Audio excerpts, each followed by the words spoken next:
Magnus, first, let me say happy birthday. And in that regard, what, if you may let us know, is your history of playing chess on your birthday, and how did that possibly affect your approach today or your mindset today in today's game? I would have, of course, loved to have a rest day on the eve of my birthday, so that I could have at least a token celebration. Apart from that, I would say it's pretty good. I think I won at least one game in the World Cup against Almanatov, I believe, in 2005. And obviously, the match in 2016 was decided on my birthday in the tiebreak. So it's going to take a lot for me to have bad recollections of me playing on my birthday, even though I lost to So last year. Jan, did this matter to you at all that it was Magnus's birthday? As chess players have superstitions. Your experience on your birthday and how that might have affected today. Yeah, absolutely. My big goal was not to forget to congratulate Magnus. Yeah. I mean, at least after the game. Yeah. So once again, congratulations. But as for me, I think it was very different. So I believe in childhood I played few games on my birthday, but it was. I mean, it never was easy or something. Yes. So in general, I think. Trying to recall this in the memory, it was like some another game, and yeah, normally it only affects of that you are basically having no party because yeah, you're going to play the next day or something. Yeah. Magnus, this is your second white today. Your expectation about the Petrov? It's not traditional opening that Jan plays. Were you surprised at all by it? No, it was one of the main openings that I expected, seeing that he played it in the candidates, and also in the first black game he went for a more classical approach rather than a sharp one. So it was very much expected. Couldn't know obviously which exact Petrov line he was gonna go for, but Petrov in itself was very much expected. And your feeling about the opening you got? What can I say? I tried something concrete and it didn't work. But that's, I think, normal results. I didn't expect him, obviously, to have missed the line that I played completely. But yeah, in some other iterations there can be a lot of difficult decisions to make for black, but I think the way that he played, there was just there are some different tries, but there's just nothing. And state of modern chess, not much else to say. You did, though, at the end look like you were working like overtime, sweating to try to get something at the end. You looked like you were really trying very hard before you finally stopped. Why was that? I think it sometimes happens at World Championships that you work a lot before the match, and you work a lot during the match and openings and such, and somehow this makes you work less over the board. My approach was very clear there, that I didn't think particularly that I had anything, but I have 2 hours for the game, so I should spend them all looking for whatever chances can be found. Jan, did you feel like you were in any difficulty at any point during this game? Well, actually the line which happened is, I guess, should be known by many who play Petrov. Yeah, so it's one of the lines which are quite principled. Despite this, I believe knight h4 is a very interesting try, but perhaps I even wanted to play this as white one day. Yeah? But in general, yeah, the task was more or less about not to mix up things here and not to, I don't know, not to do something stupid, because as far as I know, this line is more or less, to say so, safe for black. So of course I was checking twice everything and also calculating a lot, but in general, yeah, I think this is quite safe. draw for this game, satisfying result? Well, since I played Petrov, indeed. And for you, Magnus, second white, took a shot, but again a draw. Is this at all frustrating or still early in the match? No, it's okay. I've started with a lot more draws than this earlier, and when you play a forest line as today, you don't expect to hit very often, but the idea is to hit once in a while, take your opponent by surprise, and the other times you're usually going to be very safe. Yeah, I obviously I would have loved to win. Would have loved to find more chances than I did, but I think overall, yeah, it's a normal result against a well-prepared opponent. We'll take our first question from reporters in the room, please. Well, I'm Rune from the Chess24 Global podcast, and of course the entire Chess24 team wishes you a happy birthday, Magnus. My question is for you. I'm sure that chess fans all over the world hopes for you, that you can go out and celebrate and have a very nice birthday. Will this be possible for you, or do you have to just work in order to prepare for tomorrow?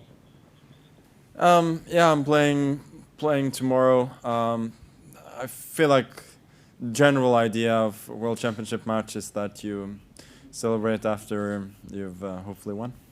That makes a lot of sense. Thank you. Yeah, Sagar Shah from Chesswiz India. My question is to Magnus. First of all, happy birthday. You played the move Knight H4, which was a first new move. There were games until A5, and then Nepo's moves were pretty like straightforward, G6 and so on. So what were you hoping for with in which situation would you have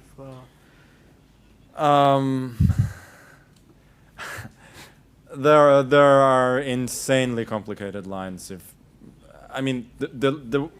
approach that he chose is not the only one that black can choose, and in other variations it's insanely complicated and really risky for black. And to be honest, the one he chooses, it looks really risky to leave the knight on f8 and bank everything on the a pawn. If you've miscalculated something, you just lose without any chances. But it's a lot easier, of course, when you've studied it and you know that it's a draw and you can kind of work it out from there. But believe me, there are many other options for black that lead to much more complications than what happened in the game. I think what he did was just very sensible, an approach that looks a bit dubious at first, since your knight's going to be locked in, but with with concrete calculation you can make it work, and that's how you usually solve your opening problems. You try to avoid the lines where you have to remember everything and try to choose something that you can sort of remember the main points from. Thank you. Mike Klein with Chess.com. My question is for Grandmaster Magnus Carlsen. As the journalist corps continues to speculate about who your seconds are, and I'm sure you're too cagey to reveal, you've done this so many times before. Can you reveal what's the tenor in your camp? Is it pretty normal from the first four World Championships to this one? Or do you notice your team perhaps with different emotions about your openings and what kind of positions you've been getting? Yeah, so I don't really understand the gist of your question. I think people have emotions of their own. Those who work with me for me, but I'm the one who has to play after all. So their emotions are if not unimportant, they're not really a relevant factor to me. I would say so far there's very, very little to report in any case. Hello, Rakesh from chess.com. Magnus, firstly, a very happy birthday. We've seen 4 draws, but how did it go on the rest day in the soccer or basketball? Yeah, so I was on the winning team the whole time in football. Don't know if they threw intentionally. If they did, I don't really care. But it definitely raised my spirits. So that's good. Ole Kristianström, VG Norway. Happy birthday to Magnus. A question for both. Is this the best way of deciding a world champion, or could it be other ways of doing it, like, for example, the FIFA World Cup way, or as an ordinary chess tournament, or whatever? Yeah. Well, it's hard to say because I believe the importance of traditions in chess is really big, and I guess whatever works, you shouldn't like try to make it work better. Yeah, I mean, in order not to break it. So I believe this system with the matches is more or less fair.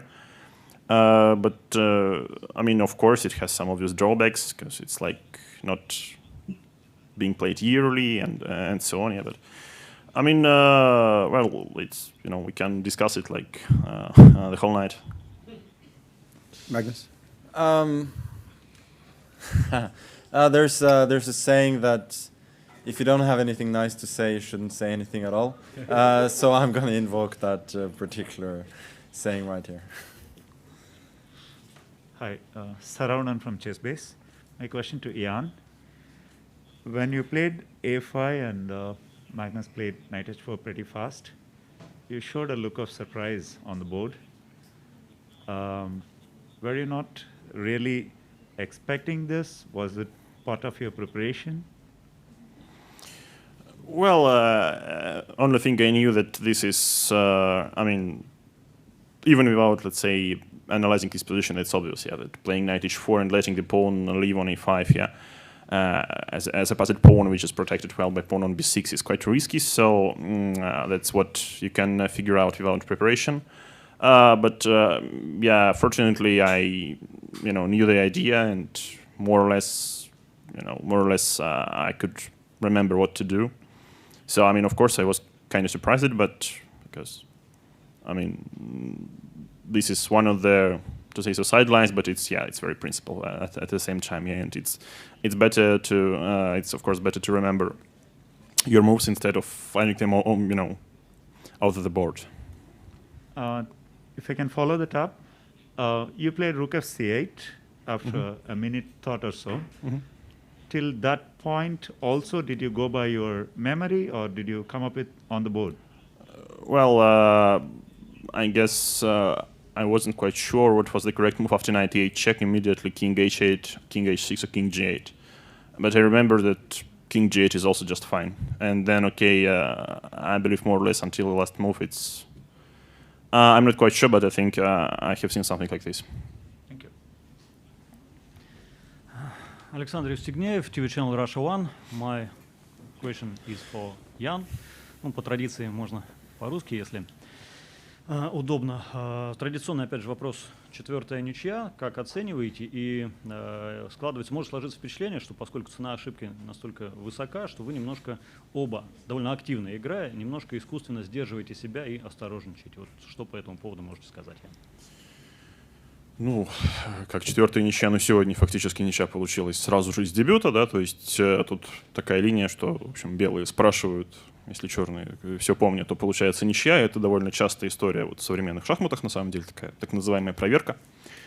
Вот, ну и в целом, мне кажется, каждый играет вот настолько, насколько позволяет соперник. То есть, ну, очень сложно в дебюте завязать борьбу. То есть, да, ну вот сегодняшняя партия, например, ну, может быть, не самая яркая, но все же тому подтверждение, да, что, в принципе, там новая интересная идея за белых, но, в общем, она уже тоже как бы оказалась новой, ну, не для всех. Спасибо. Grandmaster Hans Ziemann with Chessable. My question to Jan is, over the past sort of few years, we've seen you make big strides and big improvements, and I've noticed sort of a change in your opening style, and I think you've been known to be sort of like a very sharp player, maybe utilizing some less classical opening choices. But recently, with the Petrov and other choices, I'm trying to understand, is this change in opening style, do you think this has been critical to your recent success? Well, basically, it doesn't matter what do you play if you know what you're doing. Yes. So, well, in that case, I mean, you could name basically one of like 3 or 4 very solid openings with black, and if you, let's say, study them by heart, you can be, I believe, more or less successful. But I mean, speaking about my more or less recent results, it's more about the general approach, other like picking some particular openings. Yeah. And if I may continue what Magnus said about the football he played yesterday, as one of your opponents, do you think that anyone was afraid to go too hard on you if they were to injure you? Because I certainly did not want to be the guy who injured you before the next day. Yeah, it's an interesting question. I think a lot of people would indeed have that mentality that they would not want to injure somebody like important to a lot of people. I've played with some professional footballers in my life, and my approach then was very different. Like I always felt it would be a fun story if I injured them when they played on their spare time, yeah, that's so I always went like extra hard against them, it gave me an edge because it forced them to shy away instead. So a little tip there. Yeah, I'll try to give you more of a challenge next time, but thank you. Thank you. Anastasia Karlovich is base. Hello, everyone. Magnus, happy birthday. And my question is actually about your birthday, because I don't know if you know that Winston Churchill was born the same day as you. And do you think you have something common with a former Prime Minister of Great Britain? The first question, or maybe you remember some of his quotes or expressions.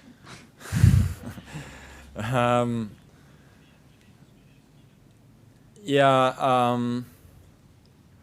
I mean, there was this quote from Churchill on one of his opponents. I think that he was a very modest man, and he had great reasons to be modest. So I would say for my opponent that he's not a modest man, and with good reason. Okay, thank you. And one more question also for Jan. Which wishes would you like to give to Magnus today on his birthday? I mean, just enjoy what he's doing and like be healthy, happy, lucky, and all the best. Thank you. A question for Jan. How is this championship match going according to what you planned? Are you playing better, worse, or according to plan? I might probably tell this when the match will be over. We'll give 2 more questions, please. Mike Flanagan with chess.com. Question again for Magnus. This may sound like a silly question, but it's actually quite serious. A lot of athletes, when they get into their 30s, the recovery time is lessened. And I've seen you play sports during World Championships for 3 or 4 hours at a time. So does your body feel any different after these rest days when you do a lot of sports? Yeah, it's a really good question. There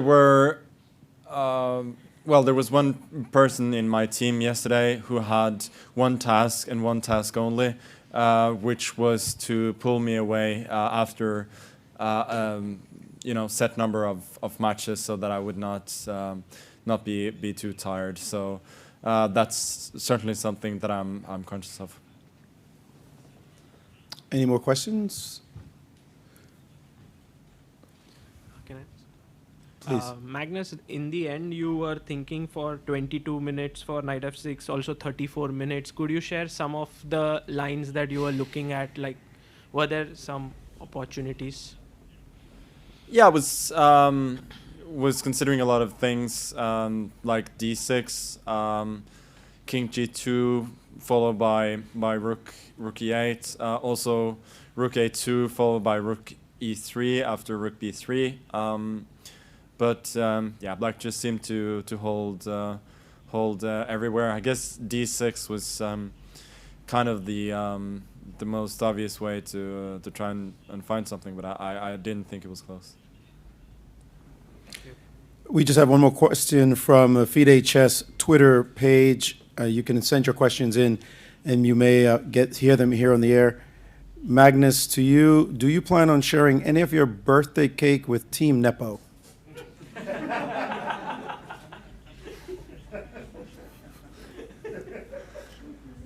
Yeah, that's a weird question. First of all, I don't know if I'll have any. Maybe a little bit tomorrow. But I think with the history of World Championship matches, I don't think you would accept any piece of food from the opposing team ever.